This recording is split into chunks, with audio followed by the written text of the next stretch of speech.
Hello দর্শক, আসসালামু আলাইকুম। আজকে আমি শনিবারের ব্লগটা শেয়ার করতেছি। এখানে রয়েছে পেঁয়াজ ভাজতেছি তেলে, আর আমি আগে থেকে মাছটা ভেজে রেখেছি হলুদ মরিচ লবণ দিয়ে তেলে ভেজে নিছি। আর এখানে পেঁয়াজ ভাজার পরে আমি এখানে আদা রসুন বাটা, হলুদ মরিচ ধনিয়ার গুঁড়া এগুলো দিয়ে ভালোভাবে মশলাটা হালকা একটু কষিয়ে নেওয়ার পর এখানে টমেটো আলু দিয়ে আমি মশলাটা ভালোভাবে কষিয়ে নিব। কষিয়ে নেওয়ার পরে দেখতে পাচ্ছ আমি মশলাটা ভালোভাবে কষিয়ে নিতেছি। এরপর আমি ঢেকে দিব, ঢেকে দিয়ে আবার আমি কিছুক্ষণ ওয়েট করব যাতে মশলাটা ভালোভাবে কষানো হয়ে যায়।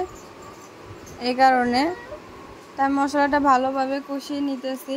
মশলা যত ভালোভাবে কষানো হবে তরকারিটা মানে খেতে অনেকটা মজা হয়। দেখতে পাচ্ছ আমার তরকারির কালারটা দেখে প্রায় কষানো হয়েই গেছে। আর একটু কষুক, আমি এখান দিয়ে আবার ঘর গুছাচ্ছিলাম। দেখো এখানে আবার আমি বিছনার চাদর উঠাচ্ছি। বিছনার চাদরটা অনেক ময়লা হয়েছে, এই কারণে বিছনার চাদর উঠে আমি নতুন করে আরেকটা চাদর ঝেড়ে আমি বিছাইতেছি। দেখতে পাচ্ছ ওইখানে কিন্তু আমার চুলাতে রান্না বসিয়ে দিছে, আর এখানে আমি ঘর গুছাচ্ছি যেহেতু বিছনার চাদরটা ময়লা হয়ে গেছে।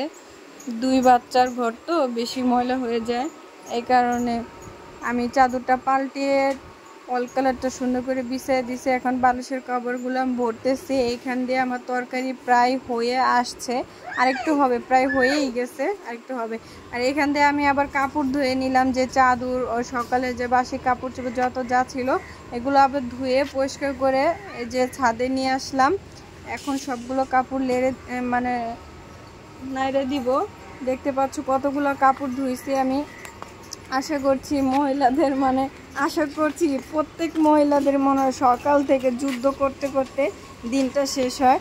ঘুম থেকে উঠতে যে যুদ্ধ শুরু হয়, এই যুদ্ধ মনে হয় রাত পর্যন্ত চলে। সকালের রান্না, বিকালের রান্না, কাপড় চোপড়